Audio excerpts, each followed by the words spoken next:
Hello friends, आज हम इस वीडियो में महेश कुमार बनवाल की NCERT पर आधारित सामान्य अध्ययन बुक जो 16वीं सीरीज के नाम से आई है, उस किताब से हम विश्व का भूगोल अध्याय 4 भूकंप, ज्वालामुखी एवं चट्टानें से संबंधित मोस्ट इम्पोर्टेंट 77 MCQ को सॉल्व करेंगे।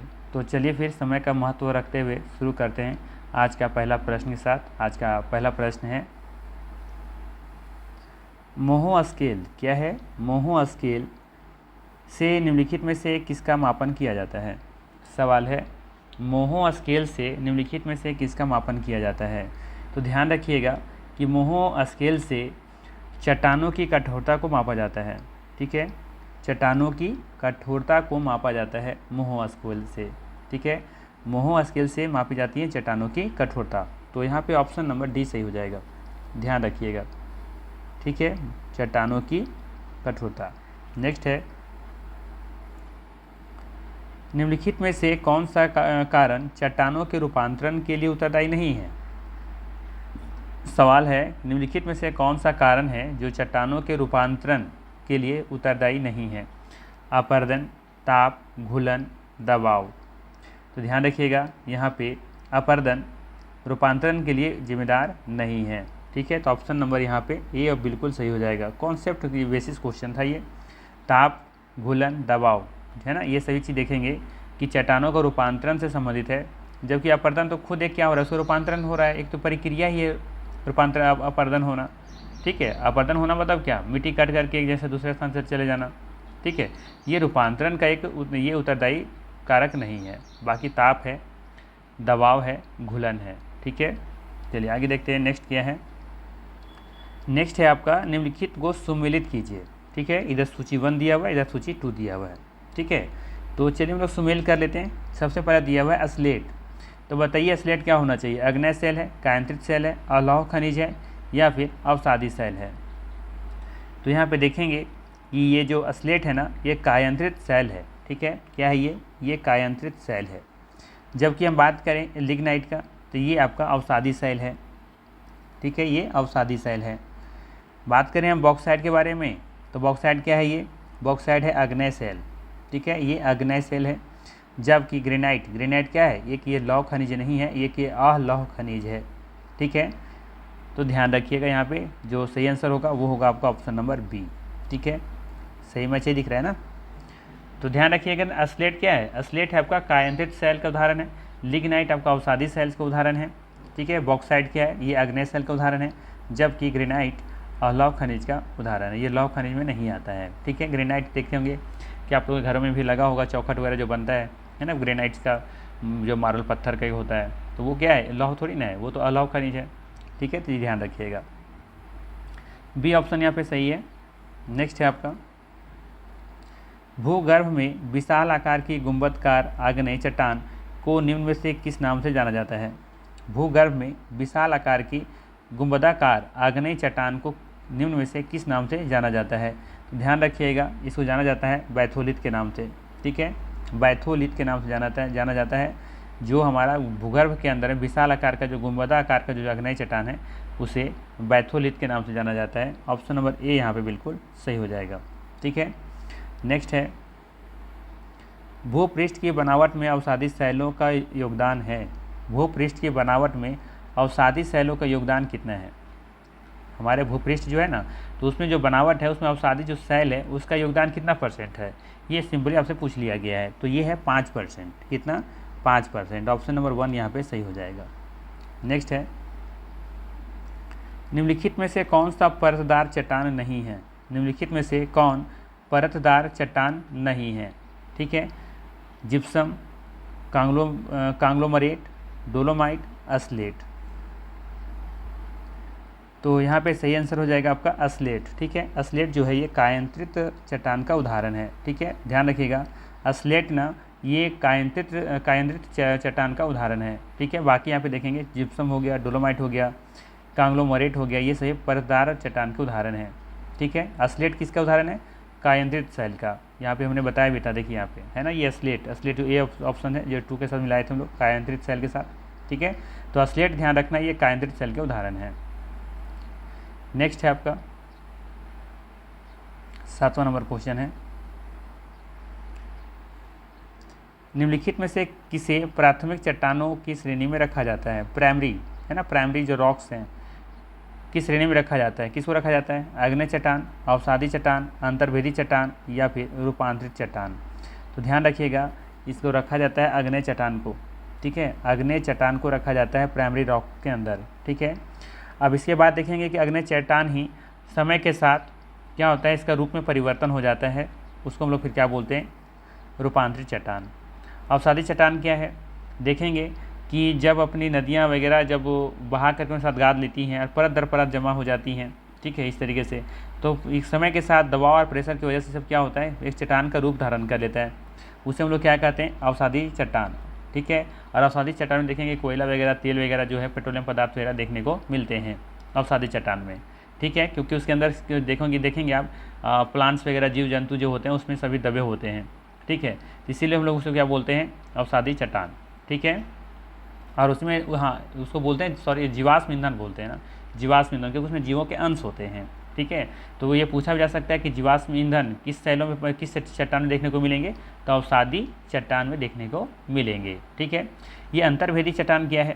तो ध्यान रखिएगा कि जब लावा मैग्मा जब ज़्यादा जब गर्म होता है, जब बाहर निकलने का प्रयास करता है, तो निकलने के क्रम में देखेंगे कि ज़मीन के अंदर ही जब रह जाता है, रुक जाता है, वहीं पर जब ये ठंड होकर के पिघल करके, सॉरी मतलब ठंडा होकर के जम जाता है, तो उसे हम लोग अंतर्भेदी चट्टान कहते हैं, ये ध्यान रखिएगा। और वही बाहर निकल जाता है तो उसको हम लोग बहिर्भेदी चट्टान कहते हैं, ठीक है। तो चारों समझ में आ गया होगा आप लोगों को क्या है यहाँ पे? तो सही आंसर है यहाँ पे, ये देखेंगे कि ये जो आग्नेय चट्टान है ये प्राइमरी चट्टान के उदाहरण है। नेक्स्ट है, निम्नलिखित में से कौन सी रूपांतरित चट्टान है? लीजिए, अभी हमने बताया रूपांतरित चट्टान, बताइए कौन सा इसमें होगा? नीस होगा, ग्रेनाइट होगा, कोयला होगा या चूना पत्थर होगा? तो इसका जो सही आंसर है यहाँ पे देखेंगे नीस होगा। क्या हो जाएगा? नीस जो है ना, ये यहाँ पे रूपांतरित चट्टान के उदाहरण है, ठीक है, ध्यान रखिएगा, नीस जो है यहाँ पे रूपांतरित चट्टान के उदाहरण है, ठीक है। जबकि कोयला आपको कहाँ देखने को मिलेगा? चूना आपको देखने को मिलेगा आपको अवसादी चट्टान में, ठीक है। जबकि यहाँ पे ध्यान रखने वाली बात ये है कि जो ग्रेनाइट है ना आपका, ये ग्रेनाइट, ये आपका किसका उदाहरण है? ये है आपका एक आग्नेय चट्टान का उदाहरण है, ठीक है। नीस किसका है? रूपांतरित चट्टान का उदाहरण है, ठीक है। कोयला मैंने बता दिया, ये अवसादी चट्टान के उदाहरण है। बाकी बात करें चूना पत्थर, तो ये भी आपको अवसादी चट्टान में ही देखने को मिलते हैं। अगर अवसादी चट्टान ऑप्शन में नहीं है तो तलछटी चट्टान भी अगर दिया हो तो भी उसका आंसर होगा, ठीक है, ये ध्यान रखिएगा। और बाकी चूना पत्थर तो आप लोग जानते ही होंगे कि कैल्शियम कार्बोनेट से मिलकर बना होता है, मुख्य रूप से CaCO3, ठीक है ना, ये पता ही होगा शायद आपको। चलिए नेक्स्ट है, निम्नलिखित में से कौन सुमेलित नहीं है? सवाल है निम्नलिखित में से कौन सुमेलित नहीं है, ठीक है। सबसे पहला है बालू पत्थर, कांग्लोमोरेट, चूना पत्थर, संगमरमर, ग्रेनाइट, नीस, गैब्रो, सर्पेंटाइन हो जाएगा, ये सर्पेंटाइन, ठीक है। तो बताना यहाँ पे कौन सा सुमेलित नहीं है। तो यहाँ पे देखेंगे सभी आंसर सही है ऑप्शन नंबर ए को छोड़ करके, ठीक है। तो यहाँ पे ए बिल्कुल सही हो जाएगा, ठीक है। कांग्लोमरेट जो है ये अभी हम लोगों ने देखा था कि ये परतदार चट्टान के उदाहरण है, ठीक है। बाकी सभी का यहाँ पे मिलान सही है। ग्रेनाइट नीस का संबंध है, ठीक है। गैब्रो का सर्पेंटाइन का संबंध है, ये भी ठीक है। चूना पत्थर संगमरमर से संबंधित है, ये भी सही है, ठीक है। नेक्स्ट है आपका, निम्नलिखित में से कौन रूपांतरित चट्टान नहीं है? रूपांतरित जो बाद में समय के साथ क्या हो गया, उसका रूप बदल गया हो, कौन सा इसमें नहीं है? स्लेट है, स्फटिक है, संगमरमर है या ग्रेनाइट है? बताइए इसका सही आंसर क्या होगा। तभी उन्हें बताया ग्रेनाइट, इसका क्या हो जाएगा? सही आंसर हो जाएगा ग्रेनाइट, ठीक है। ग्रेनाइट यहाँ पे बिल्कुल सही आंसर हो जाएगा, ये रूपांतरित चट्टान नहीं है। अभी हमने बताया कि ग्रेनाइट क्या है, ग्रेनाइट एक आग्नेय चट्टान के उदाहरण है, ठीक है। बार बार मैं इसलिए रिपीट करता हूँ ताकि आप लोग को याद हो जाए, ठीक है ना। तो ध्यान रखिएगा, जो ग्रेनाइट है ये आपका आग्नेय, ठीक है, आग्नेय चट्टान का उदाहरण है, ठीक है। बाकी स्लेट हो गया आपका, संगमरमर हो गया, स्फटिक हो गया, ठीक है, चूना पत्थर है, ये सभी नहीं, चूना पत्थर नहीं होगा, ठीक है। संगमरमर, स्लेट और स्फटिक यहाँ याद रखिएगा, ये रूपांतरित चट्टान का उदाहरण है, ठीक है। चलिए आगे देखते हैं, रूपांतरित चट्टानों की उत्पत्ति किस प्रकार की चट्टानों से होती है? रूपांतरित जो चट्टान है उसकी उत्पत्ति किस प्रकार की चट्टानों से होती है? आग्नेय, तलछटी, या फिर आग्नेय और तलछटी दोनों से, या फिर उपर्युक्त में से कोई नहीं। तो यहाँ पे देखेंगे जो सही आंसर है वो है आपका सी ऑप्शन, ठीक है, आग्नेय या फिर तलछटी, ये दोनों, ठीक है। हमने कहा था ना कि आग्नेय नहीं मिलेगा तो तलछटी भी मिल सकता है आपको, ठीक है। तो ये दोनों चीज़ें को उदाहरण है ये किसका, रूपांतरित चट्टान है। इसकी उत्पत्ति होता है किससे, आग्नेय या तलछटी चट्टानों से, ठीक है। तो हमने भी बताया था ना कि आग्नेय जो है, जैसे ये जो जिसका रूप परिवर्तन होता है, तो आग्नेय से जब रूप परिवर्तन हो जाता है तो उसको क्या बोलते हैं हम लोग, रूपांतरित चट्टान कहते हैं, ठीक है। तो ध्यान रखिएगा, रूपांतरित चट्टान की जो उत्पत्ति होती है वो होती है आग्नेय चट्टानों से, या तलछटी भी दिया हो तो भी आप उसमें टिक कर सकते हैं। नेक्स्ट है, अगर दोनों दिए तो दोनों को ले लेंगे। निम्नलिखित में से कौन विलग प्रकार की चट्टान है, ठीक है। निम्नलिखित में से कौन विलग प्रकार की चट्टान है, बलुआ पत्थर, चूना पत्थर, संगमरमर या फिर कांग्लोमरेट, ठीक है। तो यहाँ पे देखेंगे जो सही आंसर है वो है आपका संगमरमर। ये सबसे क्या है, अलग है, यहाँ पे ये विलग प्रकार की चट्टान है। नेक्स्ट है आपका, निम्न में से कौन सी चट्टान में जीवाश्म नहीं पाए जाते हैं। देखिए जीवों का अंश किसी नहीं मिलेगा आपको, सैल में, बलुआ पत्थर में, कांग्लोमरेट में या फिर ग्रेनाइट में। तो ध्यान दीजिएगा, यहाँ पे ये जो ग्रेनाइट है ये आपका आग्नेय सैल है। ये लावा मैग्मा जब पिघलते करके बाहर निकल रहा होता है तो उसमें फिर जो जमता है उसके बाद क्या बनता है, ग्रेनाइट बनता है। तो उसमें आपको जीवाश्म कहाँ देखने को मिलेंगे, नहीं ना मिलेगा। तो ऑप्शन नंबर सी यहाँ पे बिल्कुल सही हो जाएगा, ग्रेनाइट यहाँ पे सही आंसर है। इसमें जीवाश्म आपको देखने को नहीं मिलेंगे, सैल में मिल जाएंगे, ठीक है, कांग्लोमरेट में मिल जाएंगे, बलुआ पत्थर मिल जाएंगे, लेकिन ग्रेनाइट में नहीं मिलेंगे। निम्नलिखित में से कौन सी चट्टान जैविक चट्टानों के अंतर्गत आती हैं, क्वार्टजाइट, संगमरमर, ग्रेनाइट, कोयला। अब बताइए इसका सही आंसर क्या होगा, अब तो बता सकते हैं ना, जैविक के बारे में बात हो रहा है, ठीक है, वेरी गुड, सही आंसर हो जाएगा कोयला। कोयला में देखने को मिलेगा जैविक चट्टान, ये जैविक चट्टान के अंतर्गत आता है, ठीक है। नेक्स्ट है आपका, जानवरों, वनस्पतियों एवं सूक्ष्म जीवों के अवशेष किस प्रकार की चट्टानों में पाए जाते हैं। जानवर, वनस्पति, बताइए इसका सही आंसर क्या होगा। कई बार मैं बता चुका हूँ अभी तक, है ना, 3-4 बार बता ही चुका हूँ। आग्नेय चट्टान, अवसादी चट्टान, कायांतरित चट्टान, अधिवितलीय चट्टान। समझ में आ गया ना क्या होगा इसका आंसर, वेरी गुड, अवसादी चट्टान, है ना, अवसादी चट्टान। इसमें देखने को क्या मिलते हैं, जीवाश्म, सैल देखने को मिलते हैं, जीवाश्म चीज़ें देखने को मिलती है, कोयला हो गया, है ना। इसमें क्या होता है, जानवर और वनस्पति सूक्ष्म जीव को क्या होता है, अवशेष मिलते हैं, इसीलिए तो इसको कहते हैं जीवाश्म सैल, ठीक है। तो ध्यान रखिएगा, यहाँ पे अवसादी चट्टान सही हो जाएगा, क्योंकि हमने कहा था कि जो अवसादी चट्टान जो बनते हैं वो परत दर परत इसी तरीके से बनता जाता है, और ये समय के साथ दबाव और प्रेशर की वजह से क्या हो जाता है, ये एक चट्टान का रूप ले लेता है, ठीक है। तो इसके अंदर देखेंगे जीव वगैरह, प्लांट वगैरह सब क्या होते हैं, दबे हुए होते हैं, जिसकी वजह से हम लोग क्या कहते हैं, जीवाश्म कहते हैं इसको, ठीक है, या फिर अवसादी चट्टान। नेक्स्ट है, धरातल के सर्वाधिक भाग पर निम्नलिखित में से किस चट्टान का विस्तार पाया जाता है। इंपॉर्टेंट सवाल है, धरातल के सर्वाधिक भाग पर निम्नलिखित में से किस चट्टान का विस्तार पाया जाता है। आग्नेय चट्टान, अवसादी चट्टान, कायांतरित चट्टान, या इनमें से कोई नहीं। तो ध्यान रखिएगा, अवसादी चट्टान का सबसे ज़्यादा चट्टान मतलब विस्तार है पूरे पृथ्वी पर, ठीक है, अवसादी चट्टान यहाँ पे सही हो जाएगा। नेक्स्ट है आपका, पृथ्वी के आंतरिक भाग में किस चट्टान का निर्माण अधिक ऊष्मा और दबाव से हुआ है। आग्नेय चट्टान, अवसादी चट्टान, ज्वालामुखी चट्टान, कायांतरित चट्टान। अब बताइए इसका सही आंसर तो बता ही सकते हैं, क्या हो जाएगा, कायांतरित चट्टान, ठीक है, कायांतरित चट्टान, जिसका रूप समय के साथ क्या हो गया, बदल गया, ठीक है। नेक्स्ट है, आग्नेय जिसे कोयल भी कहते हैं, किस चट्टान में पाया जाता है। परिवर्तित चट्टान में, परतदार चट्टान में, अजैव चट्टान में, या फिर आग्नेय चट्टान में। अब बताइए इसका सही आंसर क्या होगा, वेरी गुड, परतदार चट्टान में, ठीक है, परतदार चट्टान में, ठीक है। इसी को क्या बोलते हैं, इसी को अवसादी चट्टान भी बोलते हैं। नेक्स्ट है आपका, पेट्रोलियम खनिज, पेट्रोलियम खनिज किस चट्टान में पाया जाता है। अब बताइए इसका आंसर क्या होगा, आग्नेय में मिलेगा कभी नहीं, नवीन संस्कृत में मिलेगा, प्राचीन संस्कृत में मिलेगा, या फिर परिवर्तित में मिलेगा। किस में मिलेगा, तो मिलेगा प्राचीन संस्कृत में मिलेगा। ऑप्शन नंबर यहाँ पे सी सही होगा, ठीक है। आग्नेय में तो कहीं पर सोचिएगा ही नहीं कि यहाँ पे जीवाश्म से संबंधित कुछ चीज़ें देखने को मिलेगा, कभी नहीं, ठीक है। नेक्स्ट आपका, आग्नेय चट्टानों का निर्माण होता है पर्वत के गिरने से, गर्म लावा के ठंडा होने से, इनमें से कोई नहीं, भूकंप से। बताइए, अभी बताया ना कि गर्म लावा जब ठंडा हो जाता है तो आग्नेय चट्टान का निर्माण लेता है, और उसी का जब बाद में बदल जाता है, इस समय के साथ रूप बदलता है, उसको क्या बोलते हैं, रूपांतरित चट्टान कहते हैं। तो यहाँ पे सही आंसर क्या हो जाएगा, बी ऑप्शन हो जाएगा। ठीक है, और इसी को क्या बोलते हैं, जब ज़मीन के अंदर ये जब ठंडा हो जाता है ना तो क्या उसको बोलते हैं, अंतर्वेदी चट्टान। और वही जब बाहर जो निकल जाता है पृथ्वी के ऊपर निकल के जमा होता है तो ठंड होकर के जब एक रूप ले लेता है तो उसको क्या बोलते हैं, बहिर्भेदी चट्टान। ठीक है, तो बी ऑप्शन यहाँ पे सही हो जाएगा। नेक्स्ट है आपका, मशरूम चट्टान निम्नलिखित में से किससे संबंधित है।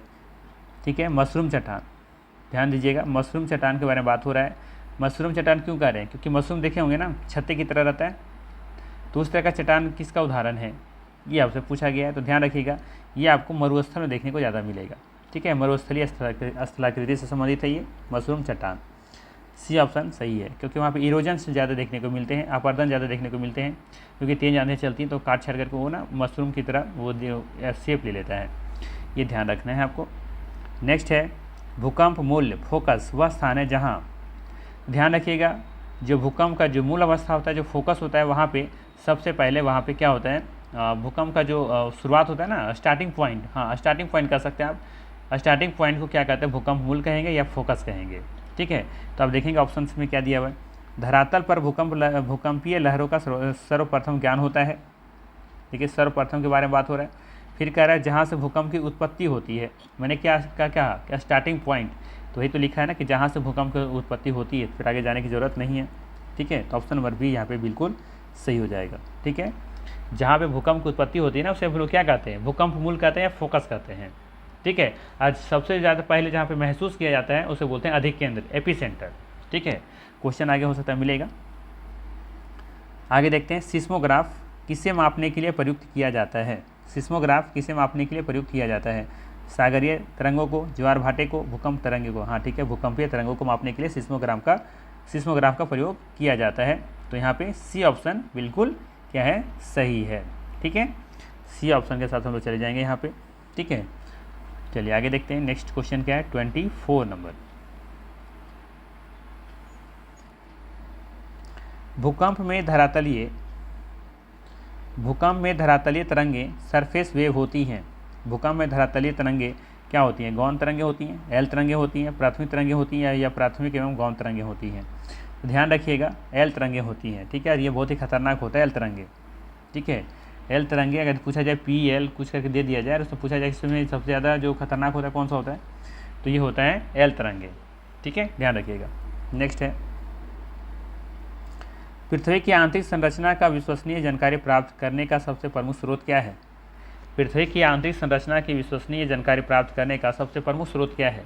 क्या भूकंप विज्ञान है, तापमान है, दबाव या घनत्व है या फिर ज्वालामुखी है। बताइए इसका सही आंसर क्या होगा। तो ध्यान रखिएगा, भूकंप विज्ञान, ए ऑप्शन यहाँ पे बिल्कुल सही हो जाएगा।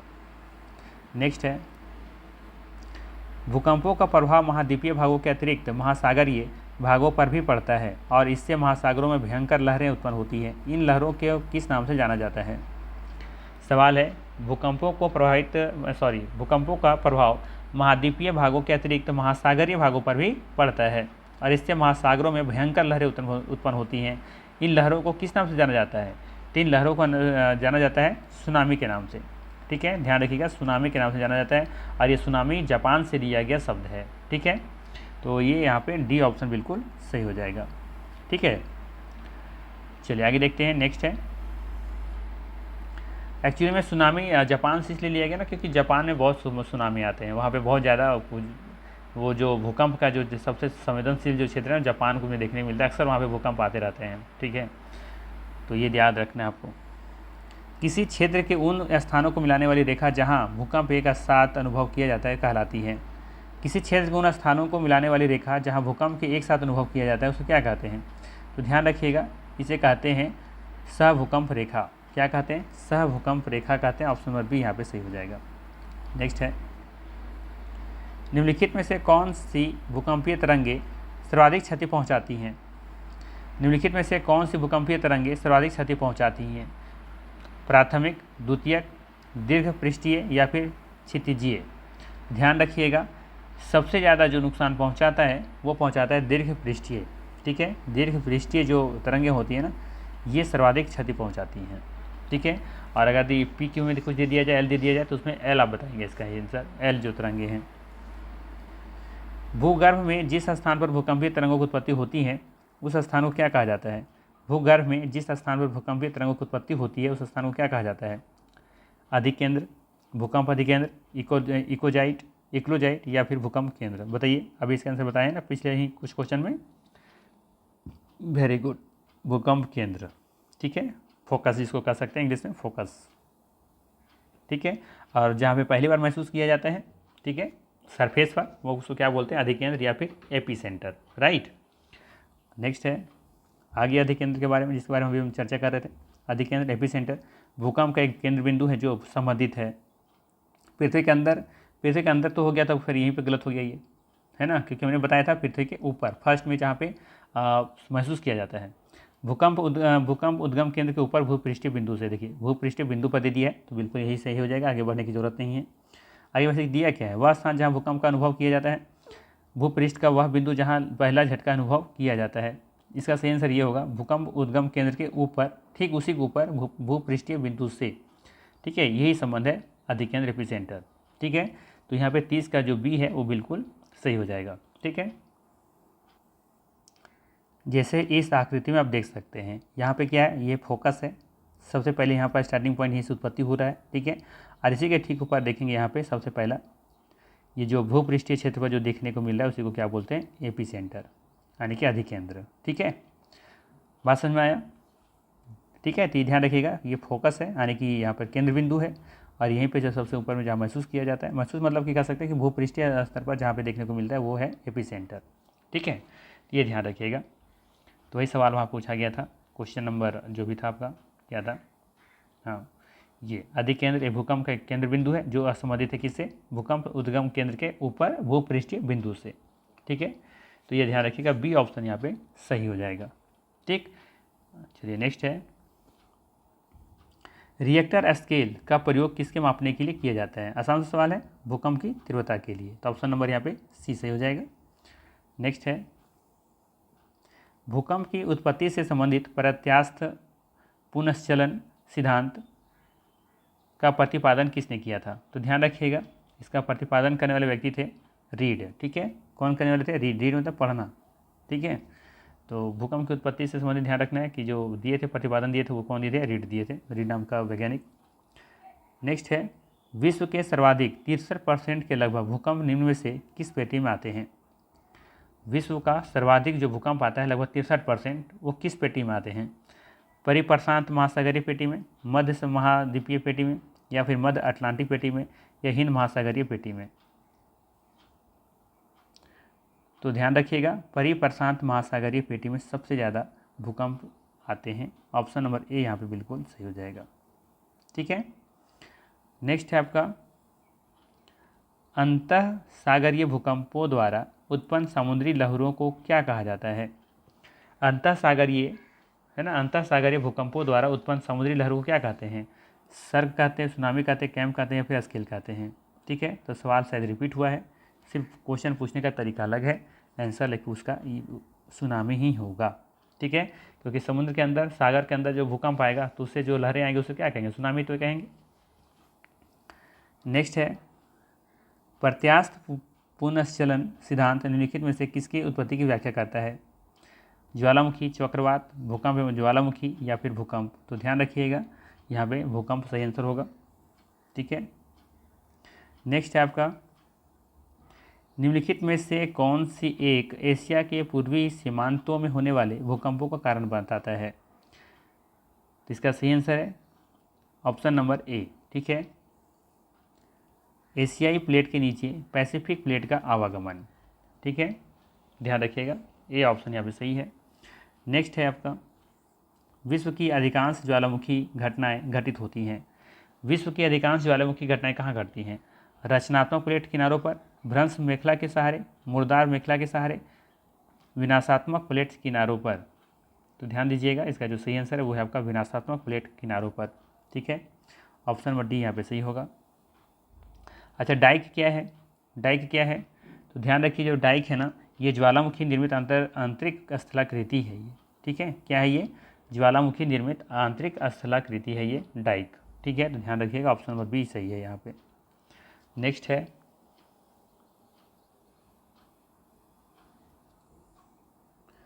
ज्वालामुखी उद्गार के फलस्वरूप प्राप्त लावा एवं धरातलीय चट्टानों के टुकड़े को सम्मिलित रूप से क्या कहा जाता है? तो ध्यान रखिएगा, यहाँ पे जो कहा जाता है वो है ये पायरोक्लास्ट। क्या कहा जाता है? पायरोक्लास्ट कहा जाता है। ऑप्शन नंबर ए यहाँ पे सही होगा। ठीक है, ज्वालामुखी उद्गार के फलस्वरूप प्राप्त लावा एवं धरातलीय चट्टानों के टुकड़े को क्या कहते हैं? सम्मिलित रूप को पायरोक्लास्ट कहते हैं। ठीक है, नेक्स्ट है, विश्व में सर्वाधिक जागृत ज्वालामुखी कहाँ स्थित है? विश्व में सर्वाधिक जागृत एक्टिव जो वैल्केनो है ना, वो कहाँ देखने को मिलेगा? आंध्र महासागर के आसपास, या प्रशांत महासागर के आसपास, या हिंद महासागर के आसपास, या फिर आर्कटिक महासागर के आसपास? तो ये सबसे ज़्यादा जो वैल्केनो, जो एक्टिव है वैल्केनो है ना, ये आपको प्रशांत महासागर के आसपास देखने को मिलेगा। ठीक है, तो ऑप्शन नंबर बी यहाँ पे सही हो जाएगा। नेक्स्ट है, ज्वालामुखी के बारे में निम्न में से कौन सा कथन सत्य है? ज्वालामुखी के बारे में निम्न में से कौन सा कथन सत्य है? तो ध्यान रखिएगा, ज्वालामुखी के बारे में यहाँ पे जो कथन दिया गया है, यहाँ पे पहला कथन क्या दिया है कि यह पृथ्वी के क्रस्ट की एक नली होती है जिसके माध्यम से भूगर्भ की पिघली चट्टानें, मैग्मा तथा अन्य पदार्थ बाहर आते हैं। बिल्कुल सही है ना? ज्वालामुखी क्या है? जो भूगर्भ के इसमें अंदर जो पिघली जो चट्टानें हैं, जो मैग्मा है, वो सभी और बाकी उसके साथ और ये जो पदार्थ क्या आते हैं, जो भूमि से ज़मीन के अंदर से बाहर जो निकलते हैं, उसको क्या कहते हैं? ज्वालामुखी तो कहते हैं। तो ये सही है। नेक्स्ट है, अक्सर इनकी नली के चारों ओर गोल कीपाकार पहाड़ी अथवा पर्वतीय भाग का विस्तार हो जाता है। बिल्कुल सही, ये भी सही है। इसी में क्या दिया है कि ज्वालामुखी जागृत, प्रसूत या शांत तथा मृत 3 प्रमुख प्रकारों में वर्गीकृत किए गए हैं। ये भी सही है। ठीक है, ज्वालामुखी जागृत, प्रसूत या शांत या फिर मृत 3 प्रकार के वर्गीकृत किए गए हैं। ये भी सही है। तो यहाँ पे ऑप्शन नंबर यहाँ पे डी सही हो जाएगा। उपयुक्त में से सभी यहाँ पे सही है। ठीक है, जागृत मतलब क्या होता है? जहाँ पे एक्टिव है वो, जहाँ पे हमेशा वैल्केनो आते रहते हैं, जहाँ पे ज्वालामुखी हमेशा निकलता रहता है, उसे एक्टिव कहते हैं। ठीक है, एक्टिव वैल्केनो। प्रसूत या शांत क्या कहते हैं? ठीक है, तो ये प्रसूत में शांत होता है, ये होता है कि वो शांत अवस्था में है। ठीक है, रेयर केस में वहाँ पे कभी कभी वो वैल्केनो आते हैं। ठीक है, कभी कभी, कब आ जाएंगे उसको कोई गारंटी नहीं है। कभी कभी मतलब आते हैं, कभी नहीं भी आएंगे, उसको कोई मतलब नहीं है, मतलब वो सुसुप्त अवस्था में है। ठीक है, आया तो आया, नहीं आया तो नहीं आया, उससे कोई फिक्स नहीं रहता है। ठीक है, और बाकी बात करें मृत, तो मृत मतलब नाम से ही पता चल रहा है, मृत मतलब कि मरा हुआ, आने की वो अब एक जो पहले आया कभी आया, फिर अब वो नहीं, वहाँ पे ज्वालामुखी अब नहीं आता है। ठीक है, तो ऐसी जगह को हम लोग क्या कहते हैं? मृत ज्वालामुखी उसको कहते हैं। ठीक है, तो ये 3 प्रकार के बांटा गया है, तो ये भी सही है। तो डी ऑप्शन यहाँ सही हो जाएगा। आई थिंक तीनों समझ में आया होगा। अग्निवलय किसे कहा जाता है? रिंग्स ऑफ फायर किसे कहा जाता है? तो ध्यान रखिएगा, रिंग्स ऑफ फायर जो कहा जाता है, ये है प्रशांत परिमेखला। ठीक है, प्रशांत परिमेखला को रिंग्स ऑफ फायर कहा जाता है। ठीक है, ऑप्शन नंबर सी यहाँ पे सही है। नेक्स्ट है, निम्नलिखित में से कौन सा ज्वालामुखी के उन 3 वर्गों में शामिल नहीं है जो उनके उद्भव की आवृत्ति के आधार पर वर्गीकृत किए गए हैं? सवाल है, निम्नलिखित में से कौन सा ज्वालामुखी के उन 3 वर्गों में शामिल नहीं है जो उनके उद्भव की आवृत्ति के आधार पर वर्गीकृत किए गए हैं? जागृत तो किया गया है, प्रस्तुत भी किया गया है, मृत भी किया गया है, ज्वाला यौगिक नहीं किया गया है। तो ऑप्शन नंबर यहाँ पे डी सही हो जाएगा। नेक्स्ट है, निम्नलिखित में से किस से प्रकृति का सुरक्षा वाल्व कहा जाता है? भूकंप, ज्वालामुखी, नदियाँ, ओजोन परत? बताइए, आसान सा सवाल है कि नहीं? क्या हो जाएगा इसका आंसर? ऑप्शन नंबर बताइए क्या होगा? वेरी गुड, मुझे पता है इसका आंसर आप लोग ओजोन गैस दे रहे होंगे, है ना?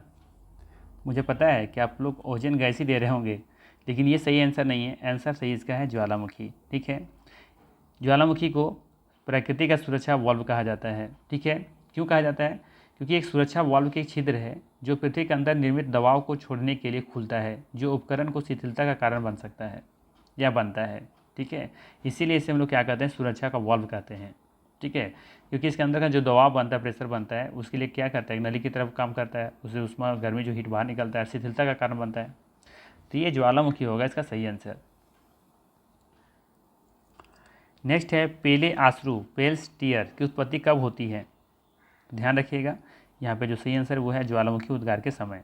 पेले आश्रु या पेल्स जो टीयर की उत्पत्ति जो होती है, ये ज्वालामुखी उद्गार के समय होती है। सी ऑप्शन यहाँ पे सही है। नेक्स्ट है, किस ज्वालामुखी में ऐतिहासिक काल में उद्गार नहीं हुए हैं? किस ज्वालामुखी में ऐतिहासिक काल में से उद्गार नहीं हुए हैं? तो बताइए, इसमें भी ये भी तो लग रहा है आसान सा सवाल है ना? ऐतिहासिक काल से, मतलब लंबे साल से वहाँ उद्गार हुआ ही नहीं, मतलब कि वहाँ पे ज्वालामुखी अब नहीं आ रहा है, तो कहाँ नहीं आएगा, मृत ज्वालामुखी में नहीं आएगा, है ना। लंबे समय से जहाँ पे नहीं आ रहा है उसको क्या कहेंगे, मृत ज्वालामुखी कहेंगे। डी ऑप्शन सही है यहाँ पे, बाकी चर्चा करने की जरूरत ही नहीं है। परसूत है जहाँ पे अक्सर आते रहते हैं, अक्सर नहीं मतलब कि वो कभी भी आते हैं, लेकिन वो शांत नहीं है, जैसे कभी कभी आ गया, 1 साल में 2 साल 4 साल में 1-2 बार आ जाता है। शांत मतलब क्या है, परसूत और शांत तो लगभग एक ही वर्ड है। जागृत क्या है, जहाँ पे अक्सर आते रहते हैं, ठीक है। एक्टिव है वोल्केनो, जहाँ पे आ ही रहा है। नेक्स्ट है आपका, वह कौन सा महाद्वीप है जहाँ एक भी ज्वालामुखी नहीं है। Very very important question. वह कौन सा महाद्वीप है जहाँ पर एक भी ज्वालामुखी नहीं है। Australia, Antarctica, Africa, Europe.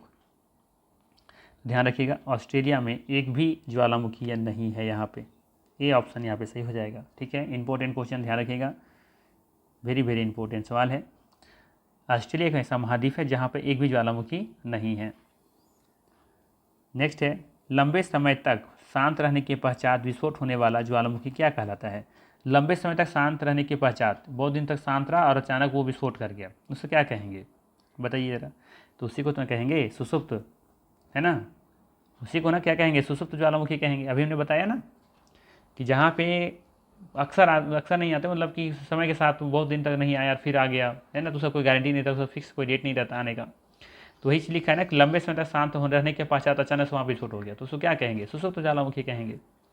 निष्क्रिय, ये मतलब मृत है, ये सुता हुआ है। सक्रिय, एक्टिव वल्कन, जहाँ पर हमें अक्सर आते रहते हैं या फिर कंटिन्यू आ रहे होते हैं। मृत, जो बिल्कुल खत्म हो चुका है, मर चुका है, जो अब आएगा ही नहीं, कई सालों से इतिहास बीत गए और अभी तक वहाँ तक वो ज्वालामुखी आए ही नहीं हैं, तो उसको मृत कहेंगे। तो आसान सा सवाल है, बी ऑप्शन सही होगा यहाँ पे, ठीक है। नेक्स्ट है, किस स्थलाकृति का निर्माण ज्वालामुखी क्रिया से नहीं होता है। किस स्थलाकृति का निर्माण ज्वालामुखी क्रिया से नहीं होता है। ऑप्शन है लावा पठार, लावा मैदान, विसर्प, सील एवं डाइक, ठीक है। तो यहाँ पे देखेंगे जो सही आंसर है वो है आपका यहाँ पे डी ऑप्शन, विसर्प, ठीक है।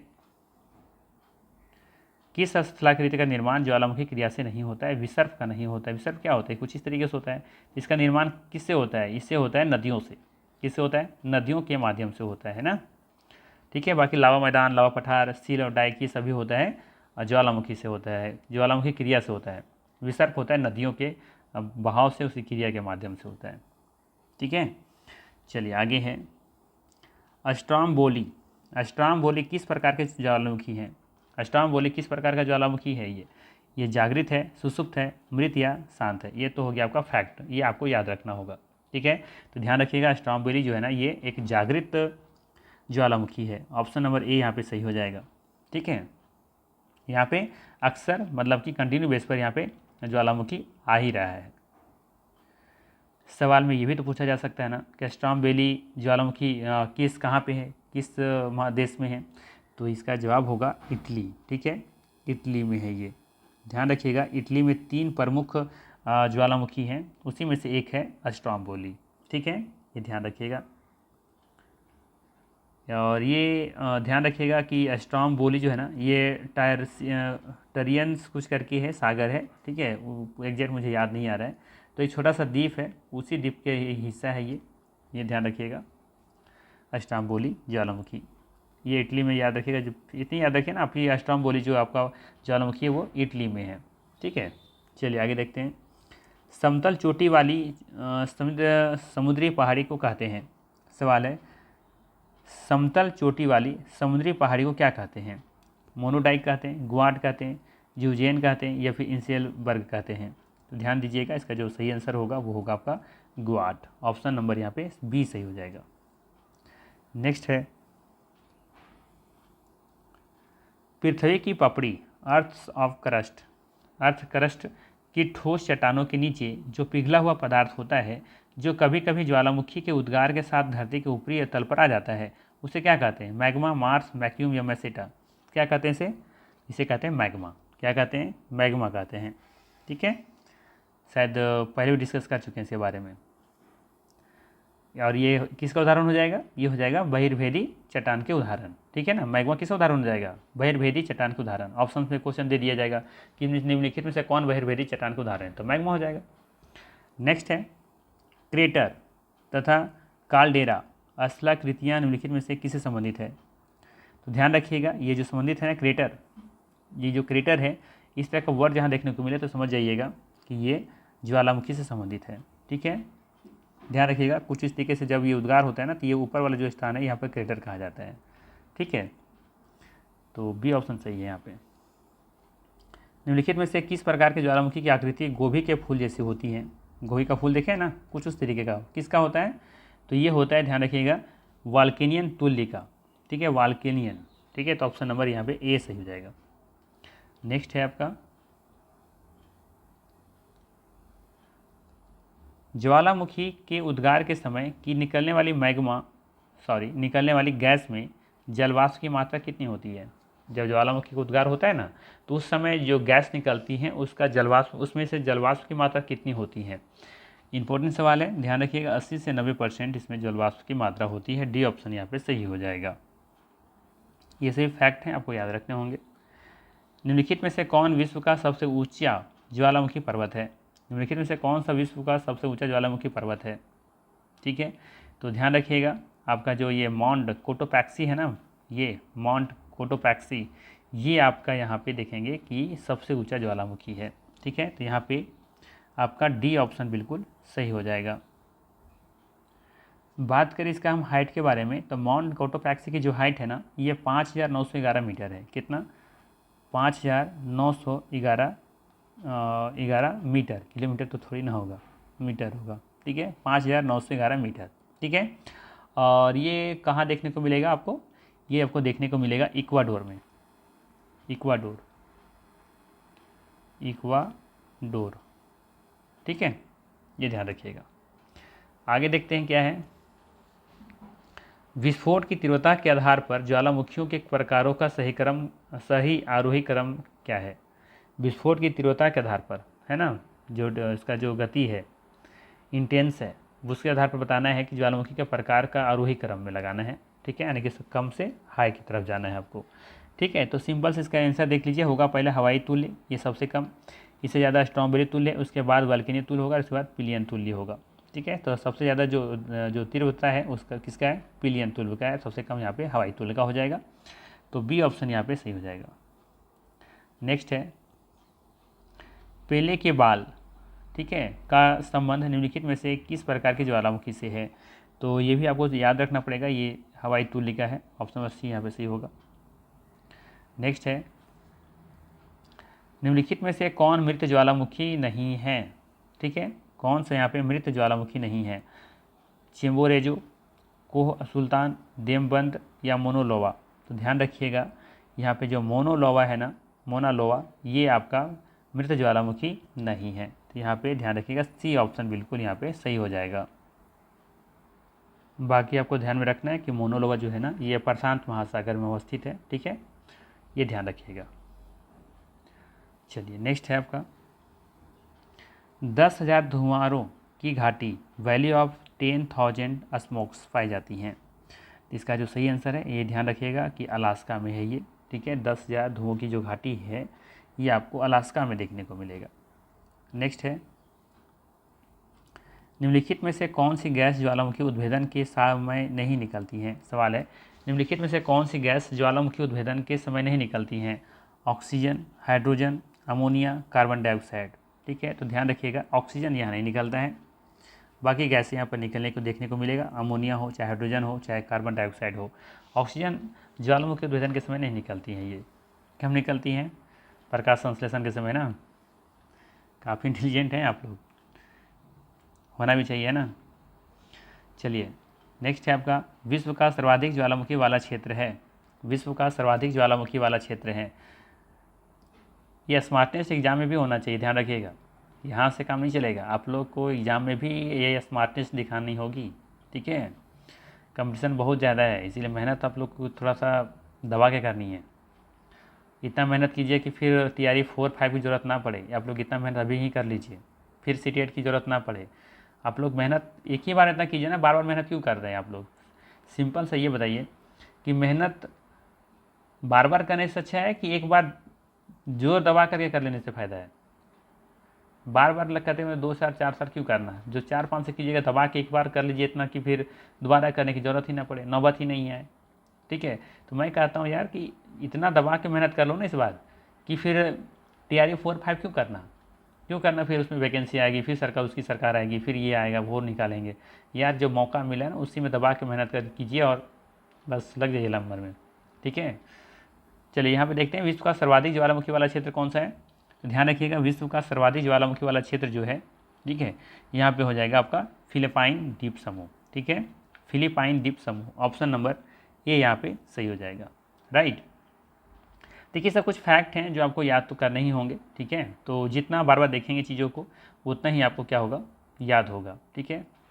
बहुत सी चीज़ें हैं बार बार रिवीजन करने से याद होता है, एक बार देखेंगे तो याद नहीं होगा, हाँ एक ही उसी चीज़ को फिर दोबारा देखेंगे, 3 बार देखेंगे, 4 बार देखेंगे तो याद आपका निश्चित तौर पर हो जाना है, ठीक है। तो ध्यान रखिएगा विश्व का सर्वाधिक ज्वालामुखी वाला जो क्षेत्र है वो है फिलिपाइन द्वीप समूह। नेक्स्ट है आपका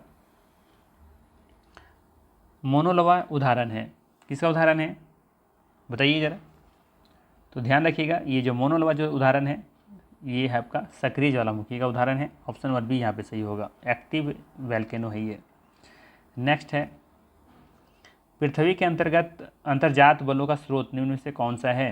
पृथ्वी के अंतर्जात बलों का स्रोत निम्न में से कौन सा है। अंतर्जात मतलब होता है कि पृथ्वी के अंदर लगने वाला बल, ठीक है। पृथ्वी के अपने अक्ष पर झुकाव, भूकंपीय तरंगे, ज्वालामुखी उद्गार के समय, ऊपर में से कोई नहीं। तो ध्यान रखिएगा जो ज्वालामुखी का उद्गार के जो समय जो लगता है ना उसी को क्या बोल सकते हैं, पृथ्वी के अंतर्जात बल, ठीक है, ये उसी का स्रोत है ये, सी ऑप्शन यहाँ पे सही हो जाएगा। नेक्स्ट है फ्यूजियामा, फ्यूजियामा जैसे नाम आते दिमाग में तुरंत आना चाहिए जापान, ठीक है। फ्यूजियामा किस देश का ज्वालामुखी पर्वत है, तो ये है जापान का, ठीक है, ध्यान रखिएगा जापान का सही आंसर हो जाएगा, बी ऑप्शन सही है फ्यूजियामा।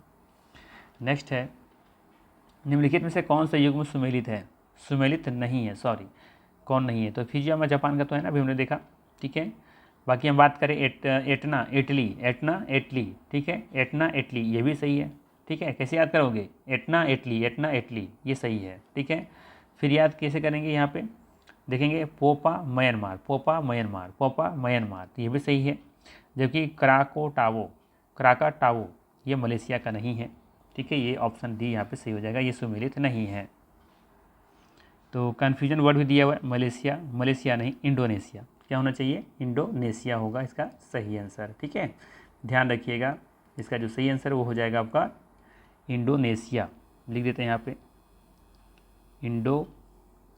इंडोनेशिया, ठीक है,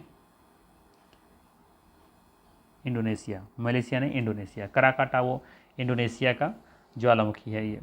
नेक्स्ट है फिर से सवाल आया है क्रेटर के बारे में, ज्वालामुखी छिद्र मुख्यतः किस आकृति के होते हैं, गोलाकार, शंक्वाकार, लंबवत या कीपाकार। तो ध्यान रखिएगा ये होता है आपका कीपाकार, ठीक है ना, बी ऑप्शन सही होगा यहाँ पे। नेक्स्ट है निम्नलिखित में से कौन सुमेलित नहीं है, ठीक है, कौन सुमेलित नहीं है। तो शांत ज्वालामुखी का उदाहरण है देवबंद, ठीक है, ये सही है, ठीक है, ये सही है, ध्यान रखिएगा शांत ज्वालामुखी जो देवबंद है ये शांत ज्वालामुखी का उदाहरण है। जागृत ज्वालामुखी स्टॉर्म वैली, ऊपर भी मैंने देखा था कि जो स्टॉर्म वैली है वो किसका उदाहरण है, ये जागृत एक्टिव वैल्केनो का उदाहरण, ये भी सही है। प्रस्तुत ज्वालामुखी क्राकाटावो, ठीक है, अभी हम लोगों ने देखा, तो ये प्रस्तुत ज्वालामुखी उदाहरण है, अक्सर यहाँ पे आते रहते हैं, ठीक है। और निष्क्रिय ये गलत है, डी ऑप्शन, निष्क्रिय ज्वालामुखी एटना जो है ये अभी हम लोगों ने देखा था यहाँ पे एटना के बारे में जो इटली में है, ठीक है, ये सक्रिय है, निष्क्रिय नहीं है, तो डी ऑप्शन यहाँ पे गलत सुमेलित किया हुआ है, एटना इटली का, याद आया, एटना इटली, ठीक है। चलिए आगे देखते हैं नेक्स्ट क्वेश्चन क्या है। विश्व का सर्वाधिक सक्रिय एक्टिव वैल्केनो कहाँ देखने को मिलेगा। ध्यान रखिएगा ये जो एक्टिव जो ज़्यादा देखने को मिलेगा ये किलायू में देखने को मिलेगा, सी ऑप्शन यहाँ पे सही है। नेक्स्ट है निम्नलिखित में से किस प्रकार के ज्वालामुखी को पिलियन तुल्य ज्वालामुखी भी कहा जाता है, ठीक है, किस प्रकार के ज्वालामुखी को पिलियन तुल्य ज्वालामुखी भी कहा जाता है। तो यहाँ पे ध्यान दीजिएगा विसुवियस तुल्य, ठीक है, बी ऑप्शन यहाँ पे सही हो जाएगा। नेक्स्ट है आपका हाल के दिनों में सबसे विनाशकारी ज्वालामुखी में से एक किलायू ज्वालामुखी रहा है, यह कहाँ स्थित है, ठीक है, ये कहाँ पे स्थित है। तो ध्यान दीजिएगा हवाई द्वीप में स्थित है, ये ऑप्शन नंबर ये सही होगा। नेक्स्ट है निम्नलिखित में से किसे भूमध्य सागर का लाइफ लाइट हाउस कहते हैं? निम्नलिखित में से किसे भूमध्य सागर का लाइट हाउस कहते हैं? तो ध्यान रखिएगा, ये जो लाइट हाउस के बारे में बात हो रहा है, ये सिसिली का स्ट्रॉम्बेली जो है ना, इसे लाइट हाउस कहते हैं। ये ऑप्शन बिल्कुल सही है। कमेंट करके मुझे बताइए, कमेंट कीजिए और बताइए कि ये सिसिली का स्ट्रॉम्बेली है ना, इसे भूमध्य सागर का लाइट हाउस क्यों कहते हैं। देखते हैं कितने पानी में हैं आप लोग। विश्व के अधिकांश सक्रिय ज्वालामुखी पाए जाते हैं। विश्व के अधिकांश सक्रिय ज्वालामुखी पाए जाते हैं। तो विश्व के अधिकांश सक्रिय जो एक्टिव जो वोल्केनो हैं, ये आपको कहाँ देखने को मिलेगा? वर्ल्ड के बारे में बात हो रहा है, ध्यान रखिएगा। तो ये मिलेंगे नवीन मोरदार पर्वतीय क्षेत्रों में। ठीक है, सी ऑप्शन यहाँ पे सही हो जाएगा। नेक्स्ट है, निम्नलिखित में से किस प्रकार के ज्वालामुखी में सर्वाधिक विस्फोट उद्गार होता है? तो यहाँ पे पिलियन समतुल्य सही हो जाएगा। ठीक है, बी ऑप्शन यहाँ पे सही है। ठीक है, ज्वालामुखी में सर्वाधिक विस्फोट उद्गार कहाँ देखने को मिलेगा? पिलियन तुल्य में। नेक्स्ट है, आग्नेय चट्टानों के लिए निम्नलिखित में से कौन सा कहानी सत्य है? कौन सा कथन होना चाहिए सत्य है? ठीक है, तो ध्यान दीजिएगा कौन सा कथन सत्य है यहाँ पे? वे क्रिस्टलीय तथा अक्रिस्टलीय दोनों होती हैं। ये यहाँ पे आग्नेय चट्टान के बारे में सत्य है कि ये क्रिस्टलीय भी होते हैं और अक्रिस्टलीय भी होते हैं। नेक्स्ट है, फिर से यहाँ पे निम्नलिखित में से कौन सा युग्म सुमेलित नहीं, इसके बारे में बात किया जा रहा है। तो यहाँ पे देखेंगे सबसे पहला कि माउंट रेनियर, ये संयुक्त राज्य अमेरिका में है, बिल्कुल सही है। ठीक है, बाकी हम बात करें एटना, इटली में है। ठीक है, तो ये गलत हो गया, गलत है ना। फिर पैराकुटीन, ये मैक्सिको में है। ताल फिलीपींस में है, ताल फिलीपींस। ठीक है, तो ये भी सही है। बी ऑप्शन यहाँ पे गलत है। ठीक है, अभी हमने याद करवाया था ना, एटना इटली, तो ये एटना कहाँ का है? इटली का है, ना कि कनाडा का। और आज का अंतिम प्रश्न, पहुँचिए हम लोग अंतिम प्रश्न के साथ। संयुक्त राज्य अमेरिका के दक्षिण कैलिफोर्निया में स्थित मृतक घाटी डेथ वैली निम्नलिखित में से किसका उदाहरण है? तो ध्यान रखिएगा, इसका जो उदाहरण है ना, ये रिफ्ट घाटी का उदाहरण है। किसका? रिफ्ट घाटी का। तो डी ऑप्शन यहाँ पे सही हो जाएगा। ठीक है, रिफ्ट घाटी का उदाहरण है जो संयुक्त राज्य अमेरिका के दक्षिण कैलिफोर्निया में स्थित है, मृतक घाटी, ये रिफ्ट घाटी का उदाहरण है। ठीक है, तो ये था मोस्ट इंपॉर्टेंट 77 MCQ। वीडियो कैसा लगा मुझे ज़रूर बताइएगा, कमेंट कीजिएगा, बाकी अपने दोस्तों के साथ शेयर जरूर कीजिएगा, और बाकी अपना मेहनत जारी रखिए, सफलता ज़रूर मिलेगी। मेहनत करने वाले को सफलता एक दिन ज़रूर मिलती है, एक दिन में नहीं मिलती है, एक दिन ज़रूर मिलती है ना। तो चले फिर इसी वादे के साथ फिर हम लोग मिलते हैं नेक्स्ट वीडियो में। नेक्स्ट वीडियो में हम लोग पर्वत, पठार और मैदान के बारे में देखेंगे, तो फिर इंतजार कीजिए उस वीडियो का। मिलते हैं हम लोग फिर नेक्स्ट वीडियो में। Thank you.